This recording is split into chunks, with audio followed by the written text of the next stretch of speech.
Hello everyone, it's me, Zira, Computer Garage's digital assistant. I'm here today to discuss reasons why your computers will not start up. So let's begin.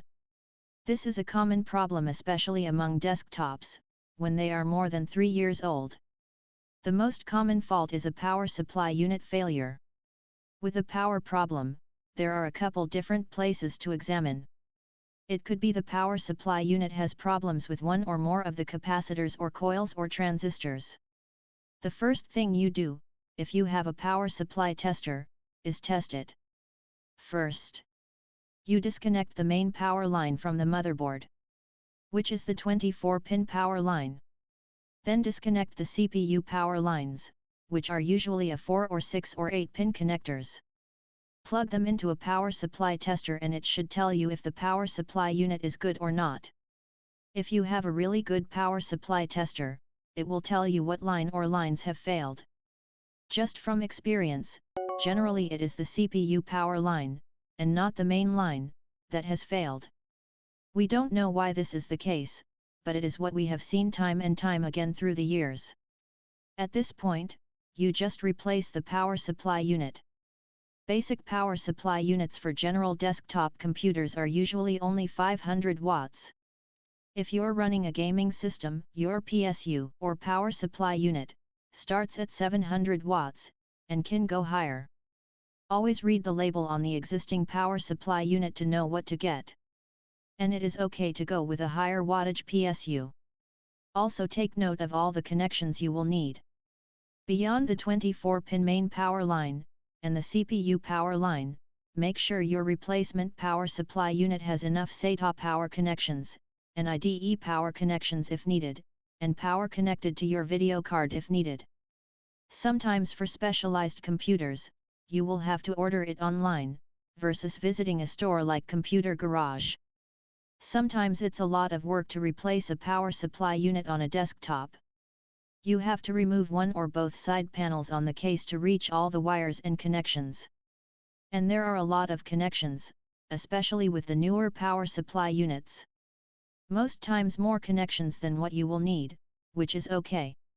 We recommend that you disconnect all the connections from the desktop computer before you actually remove the PSU from the computer itself. Bring all the wires and connections to the main bay area of the desktop, and make sure you have them all. Nothing is more frustrating than pulling out a PSU and realizing that it is still connected to the computer somewhere. If you are really good, you can change out a power supply unit in about 15 minutes. For the average person, it will take about an hour. When connecting your new power supply unit to your computer, it is usually best to connect everything first. Don't worry about the cable management part at this time. You want to make sure everything is connected first so you can do a test. What is this test? You are going to connect the wall power to the replacement PSU and turn on your computer. If you have connected everything correctly, and there are no other problems, your desktop should boot up normally and successfully. If so, just tap the power button to initiate the shutdown process. Once the computer is completely shut down, no lights, no fans, no sounds, disconnect the wall power and mount the replacement power supply unit to the case. Then do your cable management and run the connectors and wires the way they are supposed to go. Or not. Who looks on the inside of a computer anyway, unless you are showing it off to try and impress someone? Either way, make sure no wires are bumping up against fans or other hot areas. The other thing to look for, if your power supply tested good, is to look at the motherboard. You're looking for what is called popped or blown capacitors. This is for the capacitors that have cross marks etched on the tops. For those capacitors, the tops of the capacitors will be bubbled or bulging up, and sometimes leaking with dark or brown substance. That is how you will know if the capacitor is blown or popped. If you see this, it is a bad thing, but we will discuss what to do later. If your motherboard has solid-state capacitors, sometimes referred to as a Japanese solid-state capacitor, there are no cross marks on the tops. You should never see a popped solid-state capacitor as they generally do not pop, but they can leak sometimes. You will have to look very closely as the solid-state capacitors to see if you notice any of them leaking. You will most likely have to remove the motherboard from the case to examine it, as you will need lots of light and some way to magnify what you are examining. Cell phones with really good cameras are great at this task. The only way to fix a motherboard with blown or popped capacitors is to replace it, unless you are the type of person who knows how to solder and know where to get the exact capacitor you need. It is a skill that not very many people have. Today, robots manufacture motherboards as the solder connections are so tight that it is almost impossible for a human to do it. As for testing other components on your motherboard as it relates to the power system, you can acquire a motherboard tester from the internet. They are relatively inexpensive, but they are not the most accurate diagnostic and testing devices. And if your computer will not turn on, or you do not have a matching slot to put the tester into, it's a waste of time. Those motherboard testers work in the same fashion as vehicle diagnostic tools at AutoZone and alike. It reads the computer's BIOS memory and reports what the problem is, but it might not be the cause of the problem, but rather a symptom. There are two ways to fix this. One is to replace your motherboard. The other way is to replace the whole desktop with a newer desktop computer. You would have to decide for yourself. Most times replacing the motherboard is the cheapest way to fix the problem. And the advantage to replacing the motherboard is you don't lose your software and data files. Sometimes replacing the motherboard is the only option, as you need to preserve the existing operating system and software for peripheral devices like CNC machines, drill presses, lathes, routers, etc. If you decide to replace your existing desktop computer with a newer desktop, you will have to reinstall all the software you have on the new desktop computer. Then you can either transfer the files from the old hard drive to the hard drive on the new computer, or simply install the whole hard drive into the new computer as a secondary data drive. Usually there is room in most desktop computers to add a second drive, unless you chose a slim or mini desktop computer. At that point, you will have to do a data transfer, or buy an external hard drive enclosure and make the old hard drive a USB external hard drive. The last thing to look for is corruption in the operating system. If your computer will turn on but fails to boot up all the way, or is constantly blue screening when you boot up your computer, then it is corruption. It could be the operating system files are damaged from a power failure, or improper shutdown. It could be that a critical file is suddenly missing after an update. Either way, you will need a Windows boot or Windows Repair USB device to start your computer in repair mode. Although, if you are lucky, the computer will auto-restart and do the automatic repair and self-correct the problem. Either you boot the computer from a USB boot drive, or automatic repair fails, and it gives you advanced options. That is where you want to go. From the advanced option you can choose System Restore to undo the last changes. If you have a current disk image of your computer, you can choose that option also. Either option is acceptable. But if those options fail, you will have to use command prompt to make repairs to your computer. And that is going to be a long process, as you will have to type everything. But if you have to use the command prompt options, you should test the hard drive for errors and recovery with the check disk command, chkdsk/f/r. When that is complete, you need to check the operation system for corruption with the system file checker command, sfc/scanno command. If these options all fail, it is best to bring your computer to Computer Garage for service, as the process is going to get more complex and time-consuming. Laptops work a little bit differently. Generally the steps above are the same, but now you also have to look at the power cord, and the battery, and the DC jack, and occasionally the power button. First you will examine the power cord. Plug it into a wall socket and use a multimeter to test the output of the plug that connects to the laptop. Somewhere on the brick part of the power cord it will tell you the voltage and amperage. It will be in small print, so you might have to use your cell phone camera to read it. It should be somewhere in the range of 18 to 20 volts and 2.3 to 3.4 amps.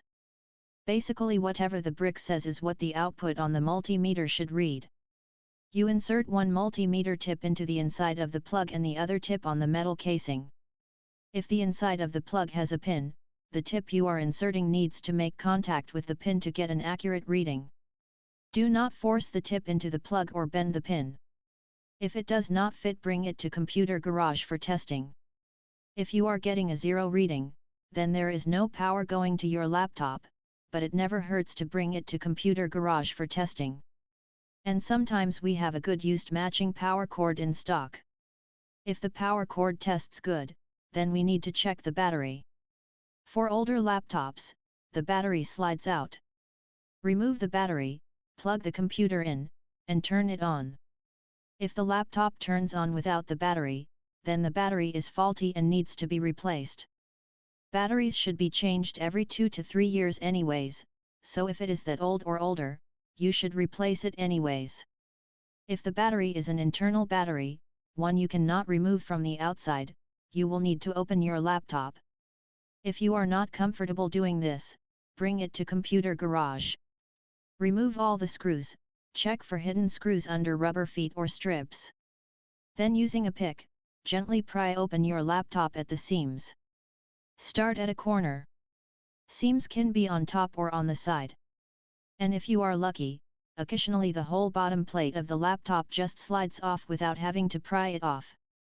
But if you have to pry it open, be careful, be slow, be gentle. It will open, it just might take some time, especially if it has never been opened before.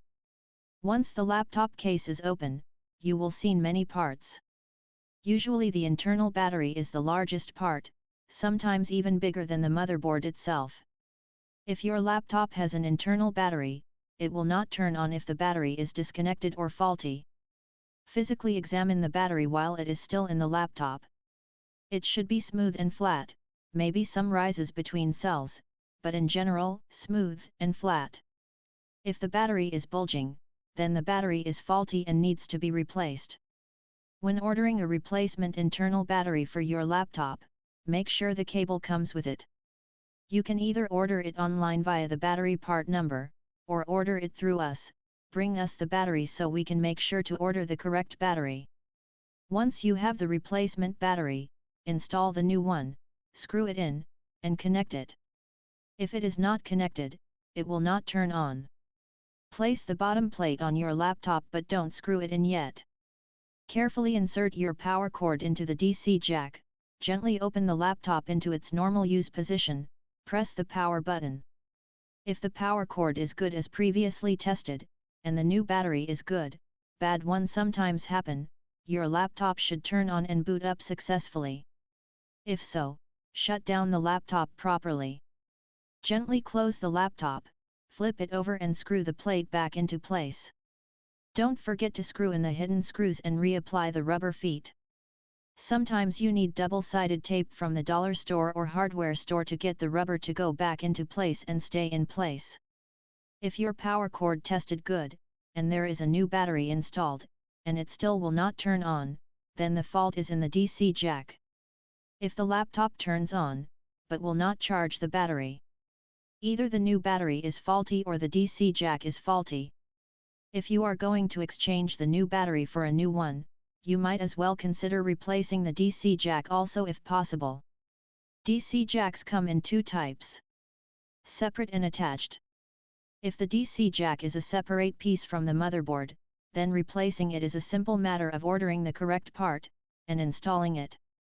It's pretty straightforward. Unscrew it, disconnect it. Plug the new one in and screw it in. Put the bottom plate on, flip it over carefully, plug the power cord in and turn it on. If it turns on and the battery charges, then your problem is solved. Properly shut down the laptop, and screw the bottom plate on as mentioned before. If the DC jack is attached to the motherboard, then the entire motherboard has to be replaced, and that can be expensive. You will have to make the decision on if you want to go that route, or just replace the whole laptop with a new laptop. If you replace the laptop, you will have to install all the software you have, and do the data transfer. Sometimes it is easier to have Computer Garage handle it for you. Power button failures can happen on a laptop, although they are not common. The only way to test this is to go through all the steps so far, then find the power button circuit and test it. It is usually, but not always, a small little gold button. You press it gently with a pen or pencil tip, and you should feel it pop or give as you press. If you feel it, then most times the button is working, as it is usually a solid-state circuit board. But if you want to replace it to make sure, you certainly can if it is a separate piece. Unscrew it, disconnect it, plug the new one in, screw it in, and test. Usually the power button circuit board is not that expensive if it is a separate piece. If it is built into the motherboard, then you have to replace the whole motherboard. Sometimes it is not worth it unless you have to have this type of laptop for a very specific purpose. That is basically it. I'm sure there are some odd things that I missed, but that covers the vast majority of the problem. If you do not want to fix your computer yourself, or just don't feel comfortable doing it yourself, you can always call or text Computer Garage. You can schedule a convenient time for you to drop it off at the Clyde store, or we can come to you.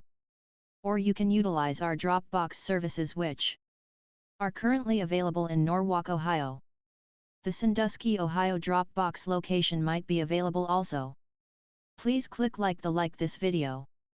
Share it with our friends and family. Subscribe to the channel if you can. Find up on Facebook, MeWe, and Google Map, and if you can, consider donating to the channel with the link provided in the video description below. Thank you, have an awesome week, and I will talk to you late. Bye bye.